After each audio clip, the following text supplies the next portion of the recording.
one episode ends and we do our intro, and it's almost like one battle ends and another one begins. More Vlandian forces. In fact, that's more than I want to tackle with our injured army. Unbelievably, there's another Sturgeon force behind us here. So, getting a bit of a marathon play session today, and the enemies, evidently they're marathon runners, right? Because they are just sending endless hordes here.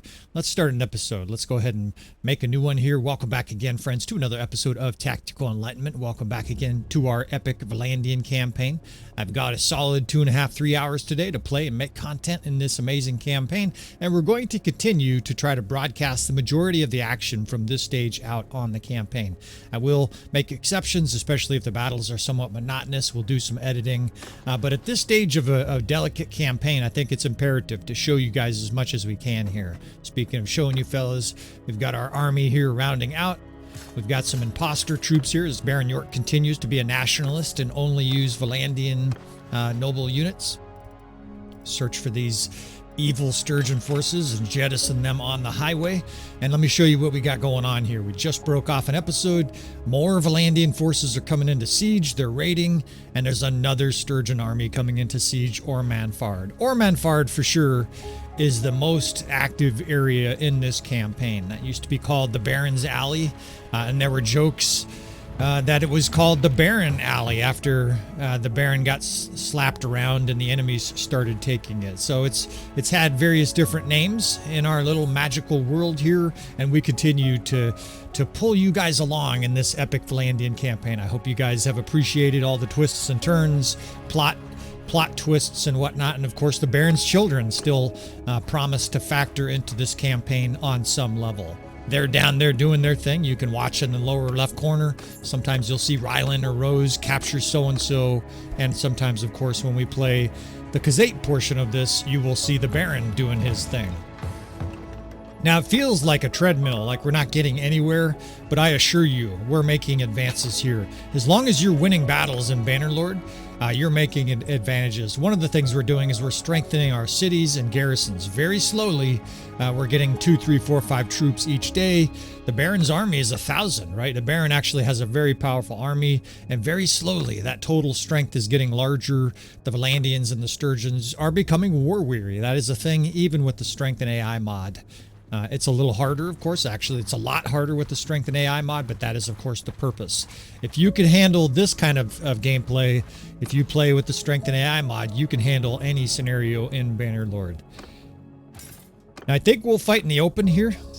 This is, it's going to be 1,000 plus Vlandians. These other forces almost certainly will join with the reinforcement system, but I'm in a hurry here, right? We have to get back to Ormanfard Castle. We have to defend that, so it's into combat we go here. Now, that's another thing that is improving. As long as we don't have deaths, the Baron is getting stronger and stronger. So are his companions, and of course, the deaths are happening kind of around the edges of the margin here. We've lost probably 7, 8 companions in this campaign. And that's going to continue to be a thing. I guess this is enough daylight. It's not terrific daylight, but we're just going to have to roll with this. I am aware, some of these battlefields we're fighting 2 or 3 times in 4 episodes, 3, 4 episodes. Part of the reason we have the Khazate campaign running at the same time to keep this campaign fresh. And like I said, there will be a stage where we might, I say might, start to edit some of these battles, or maybe we'll give you summaries. We'll show you kind of the campaign map and then a battle and say, hey, we crushed them pretty badly here. Because with this Death Factory, right, this is like 50 Lake Rat Wreckers and other skirmishers. We've got a potent 2nd and 3rd division, very powerful captains, and 2 cav divisions. We're starting to make mincemeat even these tough Vlandian and Sturgeon armies. Of course, we got to continue to win these battles. And with the reinforcement mod, there's always an element of the unknown, an element of the, oh shit, there's way more troops here than we originally anticipated. So, tactics, one of the things with tactics that I like to continue to share with you guys is absolutely practice makes perfect, right? Or at least practice makes better, if there's no such thing as perfect. So again, we'll continue to talk about our tactics as I move up units here systematically. We're going to have to get offensive, and I think there's a lot of guys that like this kind of battle because this happens a lot in a campaign where your enemy plays defensive. Even though they outnumber us and they're getting reinforcements, the AI is deciding properly, I say properly, to defend here, right? If you're If you're able to, you really want to play defense in Bannerlord, and the AI is doing so here. So we'll do our best to sort of illustrate how we destroy forces that are in a strongly entrenched position. For sure, it's coordination of troops here as I move up units. The 1st, 5th in the center.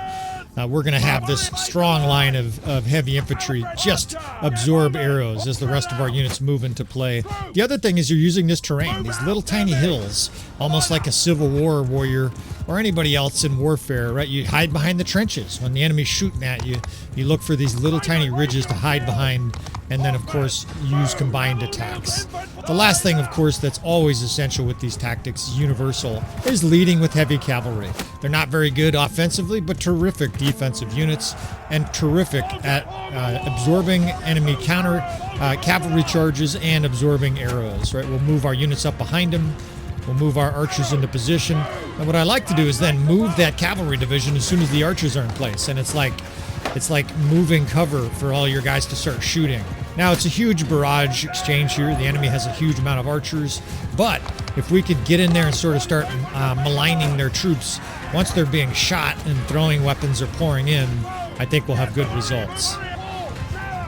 And the 7th Division. This is another wild card, of course. We're moving in this 7th Division, and I'm forcibly shoving their cavalry back on the right wing here. I want to do that so I can get our skirmishers up here and have them unleash hell.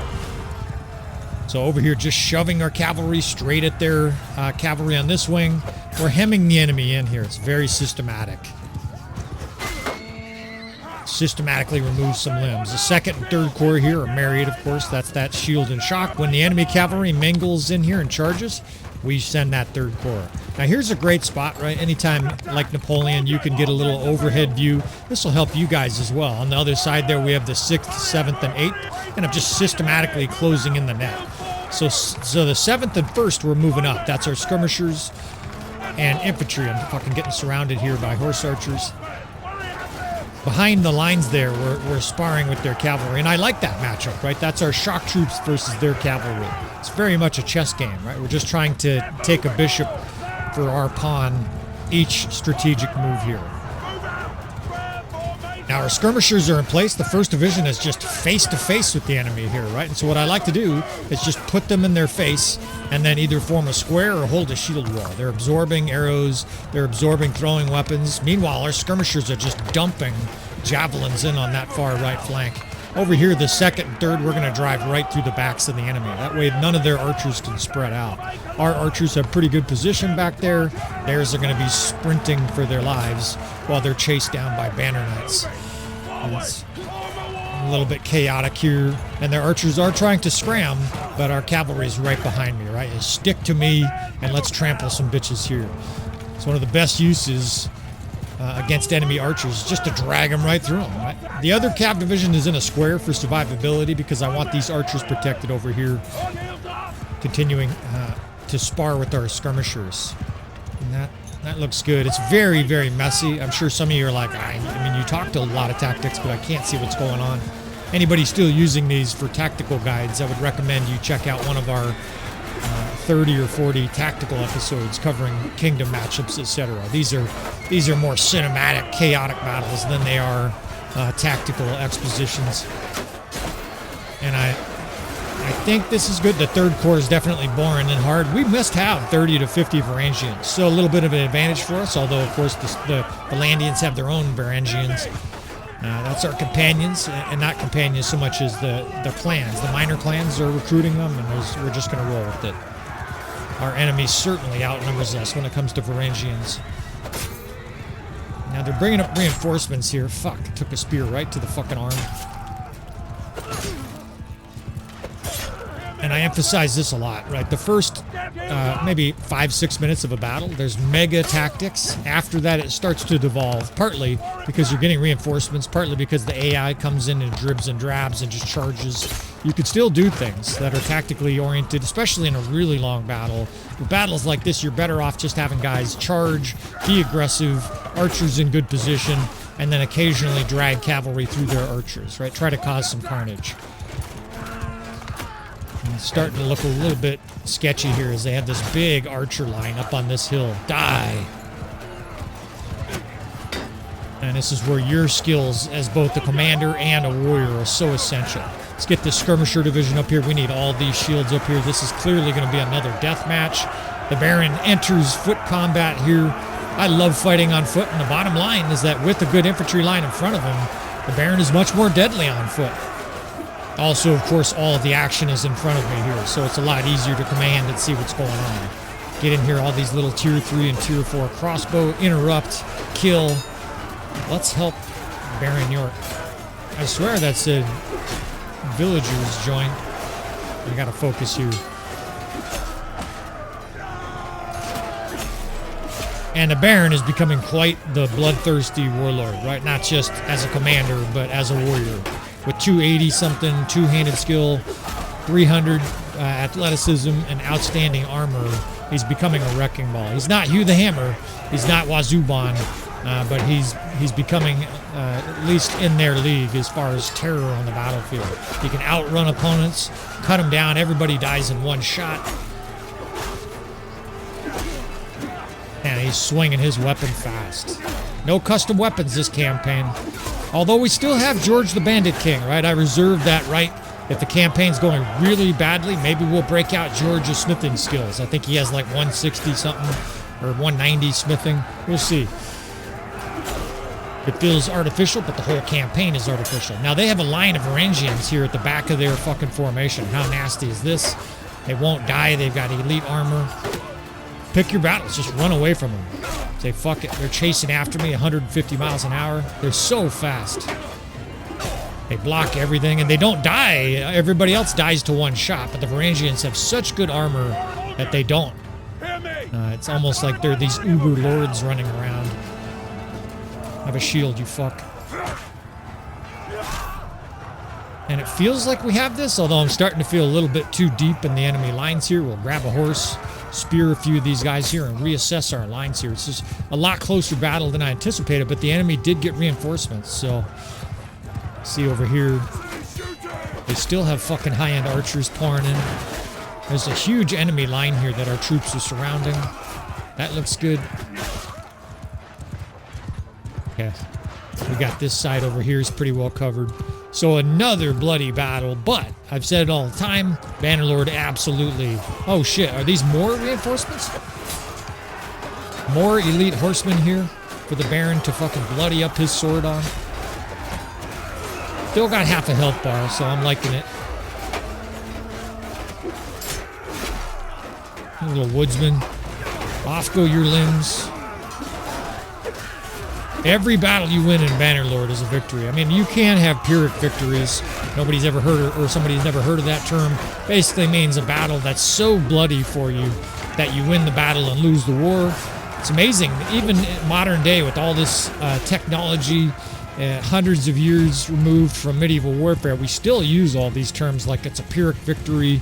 We still use terms like you win the battle and lose the war. Very much part of our lexicon today, right? Because, of course, almost everybody who's surviving today is an ancestor of a violent kingdom. And Baron York is certainly like our forefathers here. Our forefathers, right? Just a violent, vicious, Machiavellian type leader.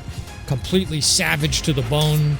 The only morals of warfare are kill your foe, and everything else is fucking secondary. And unfortunately, the Baron is good as that. As I see George the Bandit King getting athleticism, man, I fucking love it. Again, that is one of our campaign companions that is brought in from Patreon. That is his character copy-pasted to our campaign. Not going to do that very often. We're not going to fill our roster here full level 35 or 40. But I think George the Bandit is kind of a nice mix of a powerful companion without it being wildly overpowered. I mean, especially when you mix... Oh, here's a Lord. Let's fight this shit out. Still got half a health bar. This bitch here. Have a fucking 300 speed Falx. I'm going to break that shield. Of course, they have mega hit points. Die. You could take their horse out, too. Sometimes it's better. Didn't need to there. We're going to have some epic showdowns, right? Because the enemy lords have 300 to 500% extra hit points. That's using the powerful hero mod, right? This is an amazing mod if you want to have villains in your campaign. There's George the Bandit right there. He's running around with his two-handed axe. You gotta love it, right? I know George does. And of course, I thought he was going to get killed right in front of us after I talked about him. Of course, if you want your companion in here, you just got to let me know. Patreon remains the easiest way to get in, but you can always pop up on YouTube and say, hey, in the comments section, I would love a companion in your campaign. You can have a villain. If you have a good idea for a villain, you want to be some nasty Norse character in our campaign with a name and a background you want, all you got to do is pop up in there. And of course, I have to acknowledge it, see it, and have the time and impetus to put it in, right? We're not just going to add 700 characters to the campaign, but I would say we have about 40 edited characters in this campaign right now. Adds a lot of flavor, adds a lot of people who are sort of riding in the campaign, and you motherfuckers, they killed the Baron's mistress. Well, you want to make an angry alpha male tyrant even more mad, you kill his mistress on the battlefield. Maybe time for some executions here. But at least nobody, that's nobody's character. Liz was just a character I added. I thought it was necessary for the Baron to have a living, breathing mistress in this campaign. We'll take some of this militia, the Triarii, and move on, right? Ultimately, again, I mentioned this before, the winning battles are so essential, right? You get captured at this stage of a campaign, and it's not curtains, but boy, it's pretty close, right? They're grabbing the curtains and starting to close them. We'll put it to you that way. If you lose a huge battle, it's so hard to recover. We have like maybe 400 or 500 troops in our garrisons. So even if we got to all of the different garrisons, it would be hard to fill our army. And then, of course, many of the troops would be weak. So we're at a very delicate stage of this campaign. And hopefully you guys can forgive me, right? The epic nature of this is that, what is this, 45, 50 episodes into this campaign? We're still on a knife's edge in this campaign. Now, this campaign, I don't know how many episodes. If you guys want me to estimate, I can estimate once in a while. We'll do 75 episodes. That would be my guess. One of the things I'm trying to do with this campaign, of course, is give you guys a proverbial lap dance before the DLC comes out. Tailworlds is releasing all kinds of shorts and video teaser clips about the Norse and stuff like that, but we're all fucking blue-balled because, of course, they were talking about this being released in June. Definitely blue-balled here. So we've been taken to this strip club over and over again. And hopefully this, on some level, sort of satiates your desire to see monstrously powerful infantry units fight Vlandian equivalents in Bannerlord. Now, the idea, of course, is that these episodes would roughly span the gap from now, the day you're watching this, to when the DLC is released. Of course, there's a nebulous nature to that. I don't know when the DLC is going to be released. And we've got another problem here. I've got a Vlandian force regathering. Our enemies have to be getting close to exhausted here. There will be a stage where the enemies stop coming, right? It probably seems never-ending to you, the watcher. But this can also be the case with vanilla Bannerlord. I see comments still on Reddit. They're like, how do I defeat an enemy that's never-endingly coming to the battlefield? The vanilla game, it kind of does that as well. And I think we just fight these guys here. I would love to trap these Vlandians and destroy this force before they go, siege and sack a city, and then we can head to Ormondfard Castle with whatever survives this battle. You definitely want to crush your rodents every time you see them trying to sneak into your house here. So on some level, hopefully it's valuable for the guys, who are in a campaign and it feels like the enemy's never ending. I think you'll see at some point or other, the enemy starts to just get worn down. Even with the strength and AI mod cranked up, I think the enemy will start to get dwindled down here. Closing in on this fuck here. Another nebulous battle because there's a huge force behind us here. I'm going to fight this out, right? We have 300 troops behind us, 259 Vlandians. Some of these other forces might join. I don't want to skip these battles, so we're going to continue to roll through these. We're right next to H3ll, and the Vlandians have other forces there, so I anticipate reinforcements. Just a question of whether it's one army that joins or 6 and a big army or something like that. So hold on to your hats here again as we continue to try to put the boot to these Vlandians and Sturgeons. We're not at war with the H3ll. I'll give you that reminder. That might be the coup de grace here for us. If we were at war also with the H3ll, it might be too much. see if they attack. Sometimes in battles like this, if the enemy has lots of cavalry and infantry, they will attack. If they don't have a lot of crossbow, the enemy is prone to charging. Here it looks like they're playing defensive again, which is fine, right? We're going to continue to try show tactics against defensive opponents as well. But just to re-emphasize that point, you guys mostly know this, but for the people who don't, the clear thing in a campaign like this is winning decisively. You can't have those. Okay, they're getting reinforcements as we speak. You can't have those Pyrrhic battles in a situation like this, because if I have 50 survivors from this battle, we can't go defend Ormondfard Castle. We need, a good amount of troops healthy at the end of this battle to have a good chance defending that citadel. It's Sturgeon's, and guys have been longing for a Sturgeon siege. If we win this battle, you're going to get it, right? Because we're going to sneak into Ormondfard Castle. I've mentioned that before. We won't sneak in unless there's 2,500. I'll make a little exception here because it looks like there might be 25, but if say it's 2,200. Okay, we'll counter charge over here with the square.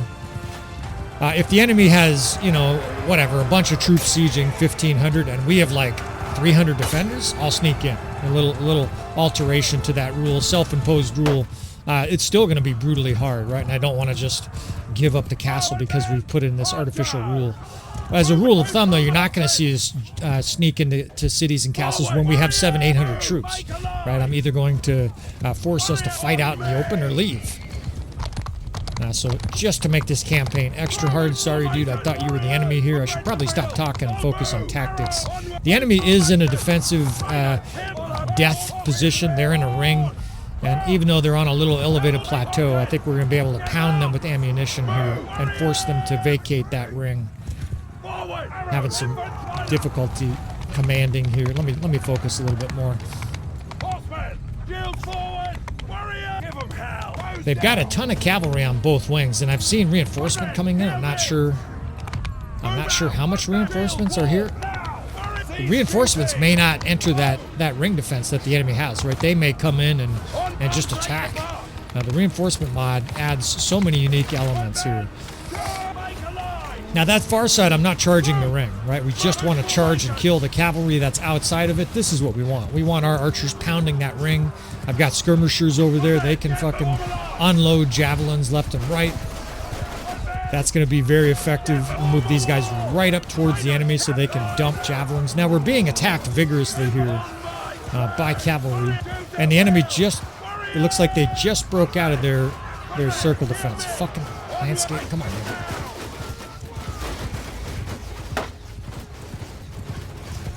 The crossbow here are in such beautiful position, right? These guys are on a ridge, just unloading. Every single guy can shoot, suck the enemy in here, and now we could start to charge at these divisions. It's going to be a bloody battle again, but we've got great crossbow positioning. Our skirmishers are in a nice spot. Can start grabbing cavalry here and dragging it through all these crossbow bower champions. Here come reinforcements, I think. They're pouring in. But that's a death span, right? That's a fucking beautiful death span. Just fizzes green. Of course, you guys can't see the power bar. We're going to continue to remove that, even in battles where it seems kind of obvious because of these reinforcements, right? The reinforcement system adds a huge element of the suspense to the campaign, and I'm going to continue to do that. Now, this is another battle here where the Baron wants to... I want to get him on foot so bad. You just... On foot... I just kill so many more units. Now, it's safer on horse, right? As a rule of thumb. If you're against a huge amount of archers, it's more safe on foot. But against cavalry and stuff like this, you're really vulnerable on a horse because they target you. Those motherfuckers spear you. You get shot. Lots of infantry, though. You're better off on a horse. Or if they just have a sprinkling of archers like this, right? You can just sort of ride around, circle them, block their bolts, and then stab them in the face. There are some guys that are really adept at this. Angry Goldfish is a YouTuber who I've recommended before on the channel for various different min-max strategies. He's got some campaigns, and he's a horse spearman. We've been sort of seeking to emulate some of his skills here in this campaign. That's a huge amount of reinforcements. This is starting to get worrisome. And just like that other battle here, it's devolved a little bit. I do have those 2 crossbow divisions and a skirmisher division, but the strategies here at this stage are kill the enemy, right? Stab their sword sisters, scorch their hardened crossbow, and they have a train of hardened troops coming in here. And this is starting to look sketchy. This is a lot of enemy reinforcements, and this is exactly what I'm talking about. Die, H3ll. On his 12-foot camel. You can't really tell how many troops the enemy has. You just know they have a lot. This is setting up as a brawl here. They have fiend champs at the back of their line. Let's move the skirmishers in on this flank. The crossbow need to charge as well because a lot of them are out of ammo. Let's move this 5th up here, 6th up here. Let's join them on foot.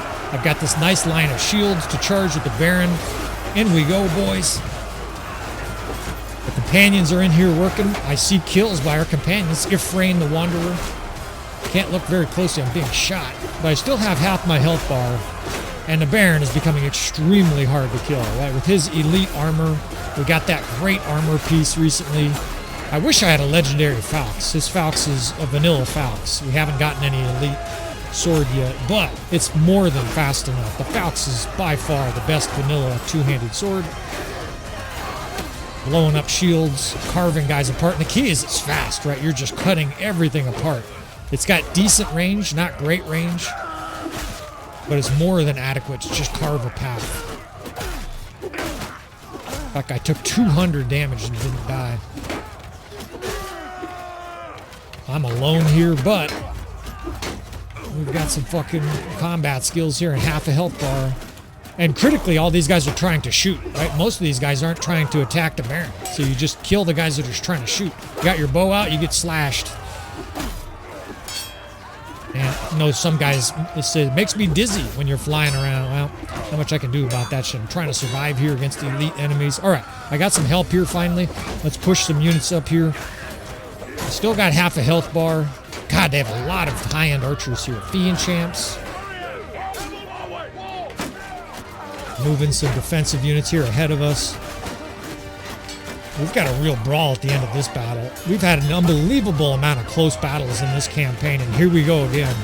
Down to the fucking wire. Here comes our cavalry. That's going to help, right? Just a big wall of iron to blow the enemy all over the place. Now you just bore in, right? You know they're occupied. They got cavalry running through. Now your enemy, or your cavalry runs through, have them come back to you. That way they fucking continue to cycle charge quickly. I would prefer that they were just in here mingling with the enemy so that it's stopping all these units from shooting. Come on, boys. Get up here. God damn it. I'm in a fucking maelstrom here. What do we got here? Let's bring these. We got cavalry in here. The death spam just turned bad. Fuck. For glory, the Baron yells. Yeah, you fucking pricked me for no damage there, dude, because I got elite armor. Beautiful. Our cavalry are still spearing their archers. We got this shit.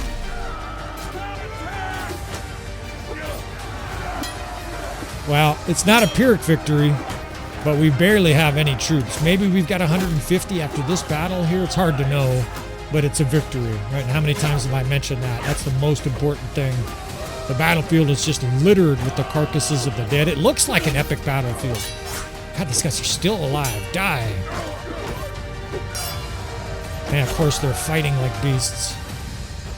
Still got some archer shooting. It looks like we got this shit though. Nice spear to the face there, bud. I got a fucking 5th of a health bar.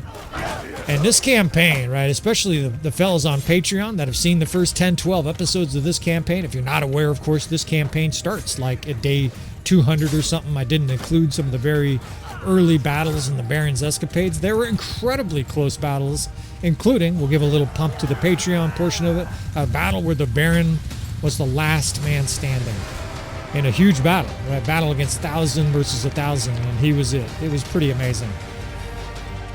Realize that's a spoiler, maybe, for some people watching it, but you won't know which battle it is. There was an intense amount of close battles early on in this campaign, and it continues here, and this is a beautiful sight, right? It's not Pyrrhic so much as if the enemy lords are the only ones that die. We only have 100 troops, so that's highly disconcerting. But how many times have I said it, right? You guys are probably sick of hearing it. A win is a win. If we lose there, we're just on the ropes, right? We're getting uppercut. We look like one of Tyson's opponents in 1987. and it's just curtains. But the Baron continues to move on here. He's battered, he's bloodied. His companions are battered and bloodied. I see, 12% health, 40% health, but none of them died, and that means they're getting stronger here.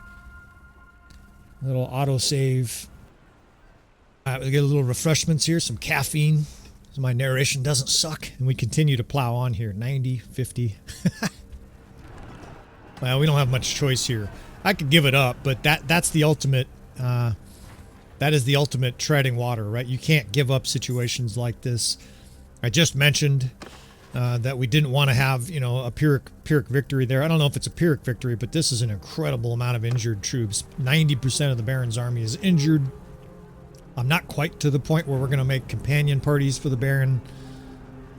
99 troops there. We've got about a day to heal up. Castles, they collapse at about 30 defenders. Right now it looks ominous. There's 99 defenders, but I'm pretty sure that'll last until tonight or tomorrow morning. Damn it, I thought this village had some troops. Sometimes I forget. I've already demanded all their sons and daughters go to war here. And we're not going to get help, right? We're not going to... Maybe, I guess we might get a little bit of help. Entho. Entho's nearby, and I forgot about this element. Entho, if you haven't been paying close attention to the campaign, is a magical part of this campaign. Entho is a rebel. I think he's Revolt's rebel. They do have 200 Vlandians. You guys wanted it. You're going to get an epic siege defense here. Let's focus a little bit here. But Entho is a Revolt's rebel guy that has been joining us in battles against the Sturgeons. I saw him just a minute ago. There's a chance that he attacks the Sturgeons when they're attacking us here. And what I mean by that is after we break in, there's definitely a shot that he joins us. I guess we'll do crossbow for this battle here. For siege defense, I'm probably better off, although, I've done enough of these and played a lot of Bannerlord. The bottom line is, in the siege style defense that we make here, especially with the Baron's combat skills, two-handed skills, you're better off on foot, just carving apart enemies that are attacking your square. We're really banged up here. I have one healthy sharpshooter. Oh shit, what the fuck? There are Vlandian forces here that are like... don't know what the fuck they're doing. They're like buzzing me here at the... oh shit. Okay, we made it in. Look at these fuckers. Engaging Baron York's party. I'm not sure what's happening there. I guess they're trying to attack our forces inside the castle. But instead they're coming to try to intercept the Baron here. That's nasty. That's like a real life thing, right? Where you have a defense force to make sure your siege troops don't get backdoored like this. Well, they failed, right? The Baron was just savvy enough to sneak in here. And look at that fucking power bar. That looks as bad as it gets because they have an incredibly elite army, right? Not just Vlandians, but a whole bunch of high-end tier 5 units, tier 6 units. Strap yourself in, fellas, right? This is going to be an epic siege. Let's get some more caffeine.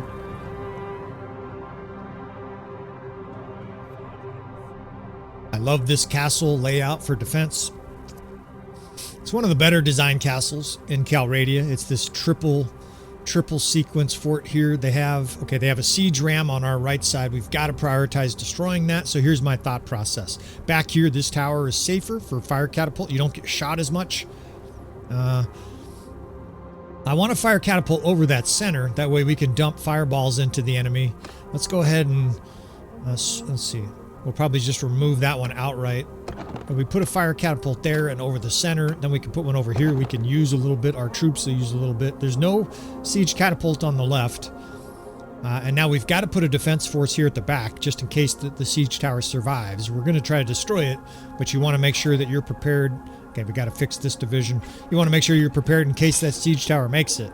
We'll have an archery division back here with an elite infantry division blockading the stairs. We can get another division of archers that's in between them on the ramparts. I would prefer we had a full skirmisher division near the front door to pound them with javelins. I think we'll put George the Bandit King, right, in charge of the skirmisher division.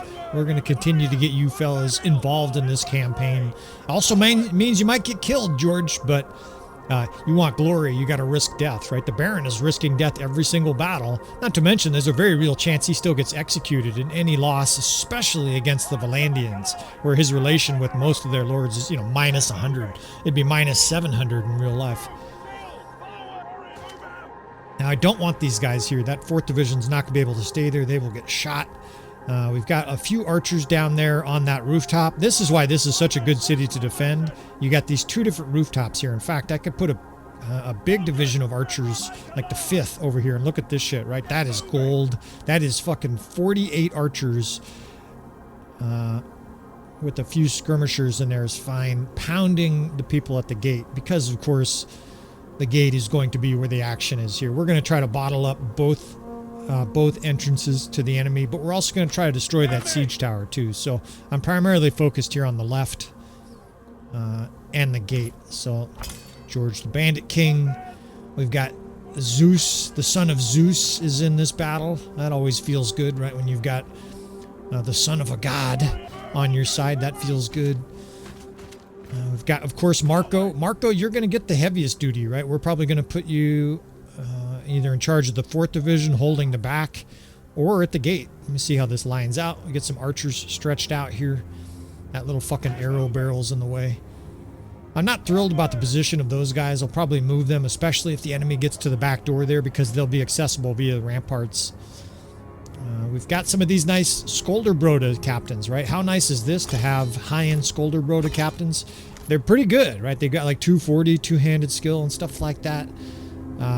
And by the way, of course, those troops do benefit from the extra hit points. So your allied minor clans do have the extra hit points. So our Skolderbroda guys will have like 350, 400 hit points. I can't fix that. If it's going to be the enemy lords that get that, the non clan members of our kingdom also get it. Now, our player clan does not. That's something I can edit. So George the Bandit King, for example, doesn't have 400 hit points, but the enemy lords do. All of them have, and of course, on the high end, guys like Zuvan, Knut, Forkbeard, they have like 600, 700, 800 hit points. It'll be interesting. At some point or other, I'll do some calculations, and I'll talk more about that powerful hero mod. I think it's imperative for an epic campaign.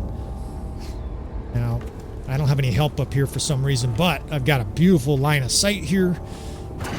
It's a nice, gorgeous, sunny morning to hand out dismemberments and explosions that just impacting. Now, there's an Imperial recruit mixed in with all the elite troops. That's kind of interesting. Every enemy force should be on the battlefield right now. In other words, we have our 200-something. They have 1,600 units on the battlefield right now, all of their troops. So there will be a few weak troops mixed in with their units. Fucking dipshit on the other fire catapult. He killed one guy with his shot. That guy's going straight to fucking latrine patrol, motherfucker. Alright. 1 or 2 more shots on this fire catapult, or on this siege tower. It's down. I'd like to immolate some troops here before I destroy the siege tower. This is a good hint. In an optimal world, I get it like right when it's next to us here, so I can kill them with 3 or 4 fireballs before they escape. Now that's what I'm talking about. That guy killed a bunch right there. Right, if you destroy this siege tower right now, you can't get these shots off. And the position of this fire catapult means I won't really be able to use these fireballs much besides this. That's what I'm talking about, right? Just Varangians dead across the whole screen.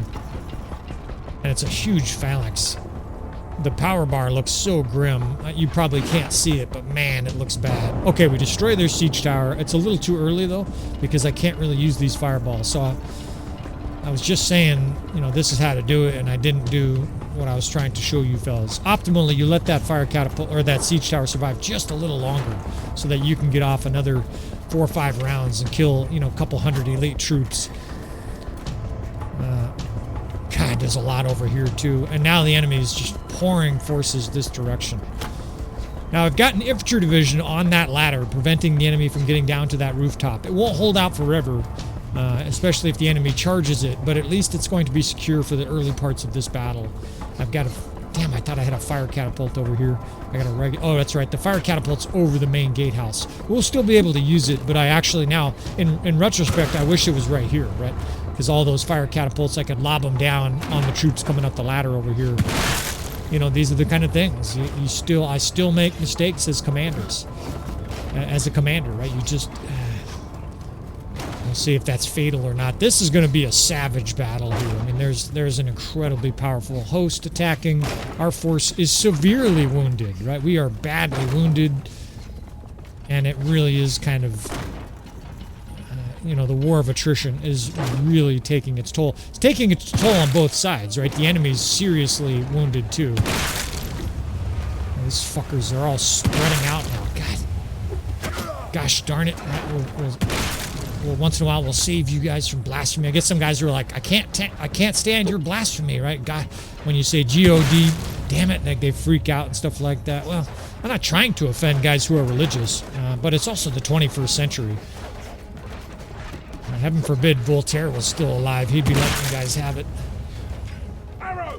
Try not to offend people, though, too much on the channel. I recognize there's all sorts. Never, ever in my life did I think we'd have 35,000 people watching me play Bannerlord, but here we are. I appreciate you, fellas. Just how many times do I say it? Now, we've got regular old stones here. I hear them, you know, pounding on the square down there. But this is just too juicy to pass up, right? The enemy's stacked up here with the elite high-end troops. Anytime you can kill 5 or 6 with these stones, take advantage, right? I mean, I can't kill this many by hand. And there's virtually no risk, right? Just pounding guys with stones. I do start to get worried about there. Now, I've brought these troops up here. And I can't target them. Here's a little hint. If you can't get line of sight, jump. Sometimes the line of sight is difficult to get unless you get your character to jump a little bit and then make the command. It's kind of a glitch or whatever, but that'll help you out a little bit perhaps. So I brought that unit from the back portion of this castle because we destroyed the siege tower. There's no point in defending the back anymore, right? So all of our forces now are concentrated in the front here, and we're all in, right? To use the poker term, I am a poker player. We have shoved all our chips in here. We went to the ATM, pulled out our life savings. The Baron has all his chips in the middle here, and we have Ace King against Ace Queen. We can lose still, right? If the enemy, if we make a mistake or two, they're starting to stack troops up here. I've got that blocked off pretty well, though. If the enemy, you know, if they fight better than us or we make a mistake or two here, we can lose this siege. And we just can't afford to get captured at this stage. Now, I can't fucking move. These guys are doing such a good job. All right, just charge. Get out of my way. I'm just doing this to get these guys out of my way. Now I'll bring them back down here. The gate's okay. I just want these guys holding this ladder well. That way our maybe 100 or so crossbow and skirmishers here in the courtyard are safe. And now the Baron's going to have to get bloody. I've got half a health bar. The Baron has 200 hit points, right? So it's almost like full health for a lot of characters in Bannerlord. I do have guys right in, right, to the Disaster of Wars, and they have no extra hit points. I still get guys that have 30 endurance. And I want to just say, you are allowed to play Bannerlord that way, but I think you're playing on the hardest difficulty. You can easily get your character 250 endurance in most campaigns, 300 in a lot of campaigns, 330 in a long campaign, and you become a god. Not only you're moving around the battlefield like a ballerina, but you're incredibly hard to hit, hard to kill, right? You add in some high-end armor like the Baron has here, and you're just a samurai in plated armor. Okay, these guys are out of ammo, so this 2nd Division, George, you're coming up to the front lines here. We're going to need you because that square is getting pounded on by Vlandians. Let's bring these other archers up here. I might even have to steal from those crossbow divisions here to hold the gate. You've got to hold the gate in a situation like this. I've got about 30 troops right now.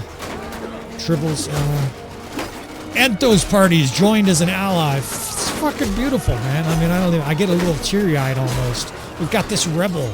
He just loves the Baron and he hates the Sturgeons. He's back there ass-jamming the Sturgeons. I got a little glimmer of hope here, despite the fact that I'm facing a wall of iron and shields and axes here. George, you're going to have to get dirty, buddy.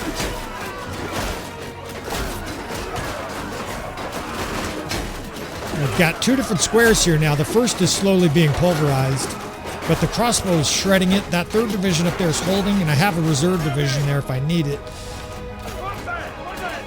Every time they kind of charge down, they get butchered and they have to assemble more guys. I'm going to continue to sort of countercharge to try to reduce their numbers so they don't have the ability to charge. The AI is trying to stack up troops there to charge because they understand if they try to come 2 at a time, they'll just get annihilated.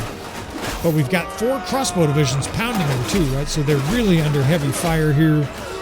I just split some of these guys over here to fatten the gate. And despite how bad things look right now, I still think we got a shot. I still got half a health bar too, so as long as I can avoid a savage axe, they're trying to fucking swing their axes, bitches.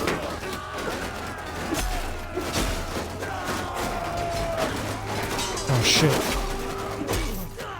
Vlandian forces are running. How gnarly is that?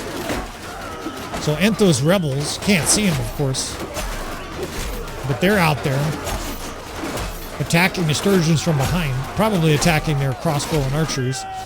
And now the Vlandians are joining, right? So there's chaos. I don't know how that works, whether or not the Vlandians will attack Enthos rebels. They're certainly going to come through the gate, right? So you've seen this a handful of times in the campaign. Get off of me. God damn, look at how fast this guy's moving. You'll get sieges like this where you get multiple enemies sieging. It's weird. You get multiple colored units coming through the front door. Talk about savage. It's hard enough that the Sturgeons are here, and we just had a huge flush of red. I sure hope that's Enthos troops out there. If it's ours, I don't know what happened. Those guys need to spread out more. I'm fucking getting uncomfortable here. Those guys are getting charged on. Let's see. We can split a few here, pull a few crossbow divisions down. If that top arrow archer division starts to get killed, we're in trouble.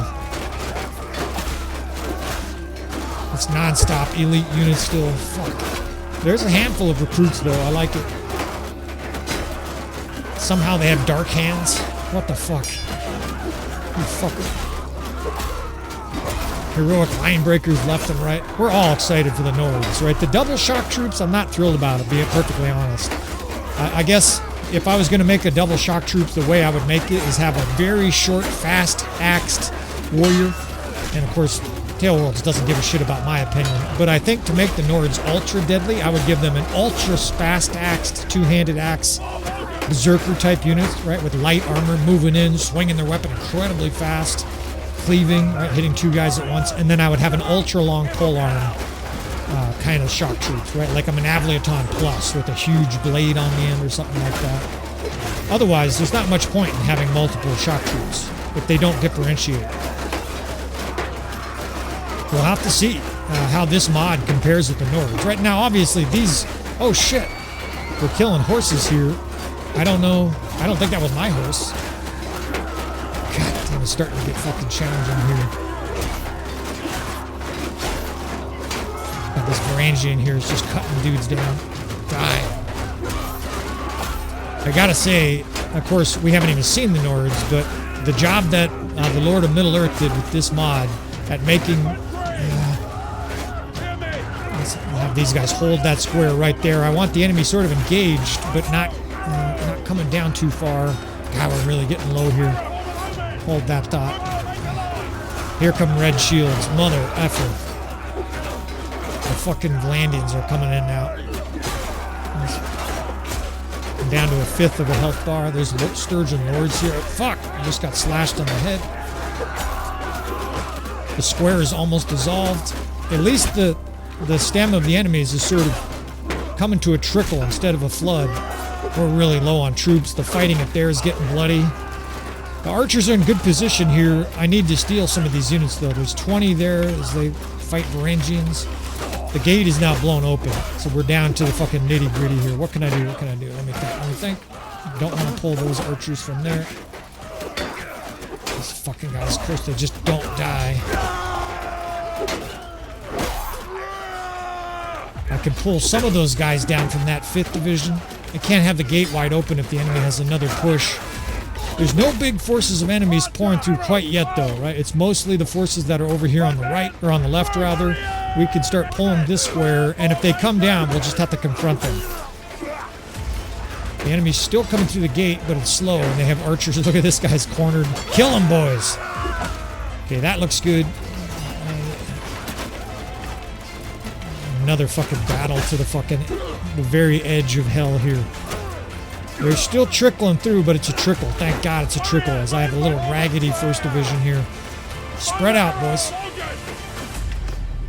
Let's see. We can get a square down here, but it also makes sense for them to continue to just have crossfire. You're better off with a lot of crossfire if you can't make an adequate square. That way the enemy's sort of chasing all these different positions.